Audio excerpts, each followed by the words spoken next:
As you might be aware, Tom and I are going full-time, both of us, into our business, ShareSpark Media, which is where both of our YouTube channels are under and all of the things that we offer as products and services. But the main component for what makes our business run are our YouTube channels, because those are where we find our audience and our audience finds us. When I started my YouTube channel in 2016, I had no idea what I was doing. I've learned a lot. And one of the things that has changed, or maybe not changed, but has become more prevalent, are people trying to hack into people's YouTube accounts so that they can do Bitcoin scams and other stuff. Just like we want our YouTube channels to be our full-time jobs, there are people who have made it their jobs to try to hack into YouTube channels. And this has been especially terrifying for Tom, who has personally seen some of his fellow YouTube creator friends be actual victims of scams like this. And, he considers them to be very intelligent. It's not like it's someone who doesn't know how to use the internet. It's people who have full-time jobs and very large audiences on YouTube, and just overnight their channels just completely disappear, and all the blood, sweat, and tears and hundreds of videos and hundreds of thousands of subscribers just gone. So it's something that Tom and I have been really talking about as we are gearing up to set ourselves up and set our business up for success. We want to do everything right, and we want to protect it as much as possible because, this is our baby. So in this video, I'm going to talk about 3 things that we are doing to protect our YouTube channels. First things first, which is hopefully relatively simple if you are not already doing this, is to get a password manager/generator. I've been using Dashlane for years, literally since 2016. There's LastPass, there's, Apple Keychain now. There's various password managers and generators. So not only are you storing your passwords in these things, but they're also generating level 2, level 3 encrypted passwords that are impossible to memorize, but that's the point. So really the way that Dashlane works, and I think how these other ones work, is that you just know the one password, the master password, to get into the password manager, and then Dashlane saves the rest. Dashlane is actually an extension on my browser, so if I ever get to a website where I need to log in, it'll recognize that and it'll just automatically log in. And I'm not kidding when I say that I literally don't know my passwords for a lot of my accounts, which is good because it means that it's not something that someone can guess. I think that everyone should do this. Even if you're not a content creator, I think it's just using the internet 101. You should really, at the very least, protect yourself. Just like you have a key to your house, you should have a key that isn't as easily findable or replicatable or whatever.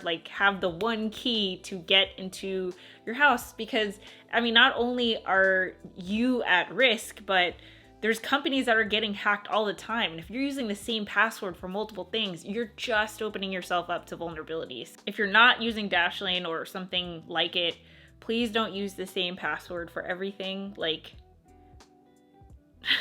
Why would you? I can't.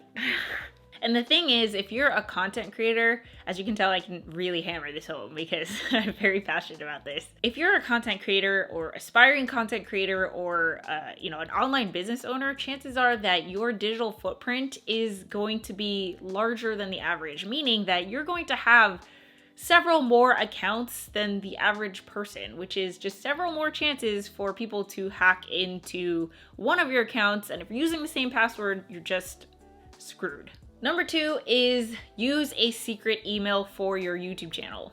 I don't know why this isn't a normal expectation. Now that I know that this is how it can be done, I feel like this is how it should be done, but it's not instinctual. And that's to use a completely random secret email for the login for your YouTube channel that you don't use for anything else. And it seems counterintuitive. I think the reason why it feels wrong is because, you want people to contact you.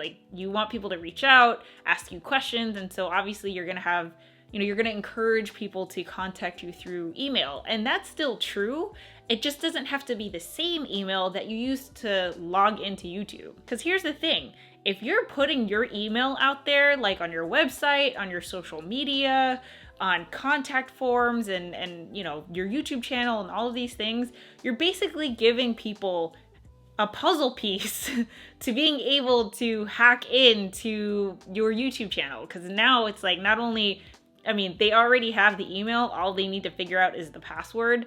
And, you know, we can argue like, okay, it's going to be hard for them to do that, but like, why even give them a chance at all? So instead, what you can do is like, don't use this, but tester123@heather.com.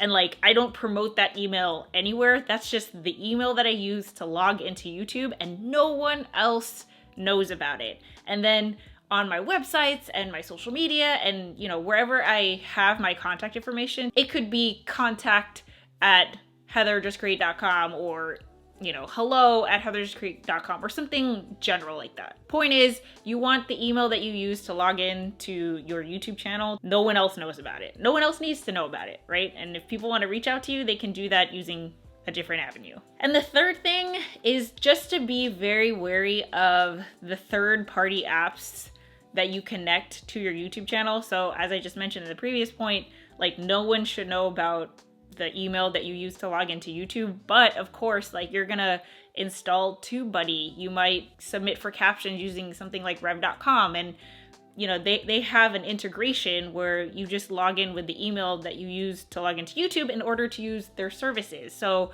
I'm not saying that that's a bad thing. Obviously I do that, but I would say limit it to as little apps as you need. And then also just to make sure that you're purging. I used to use vidIQ. I don't use vidIQ anymore. I need to make sure that they are not still connected through my email, right? So you want to make sure that you're only giving access to the people that you actually want to give access to, and you're purging everyone else regularly so that the people lose access as well. Again, not to say that like these apps have anything, obviously they want to protect creators, but if they get hacked, that's the thing. Like, if they get hacked, that's just another avenue for people, you know, for hackers to get to you. So it's better to be freaking safe than sorry, especially if YouTube is your biggest asset. You really want to protect that thing, because if it disappears, oh, that would really suck. And this is just a bonus point. I think I already mentioned it, but just to really hit this point home,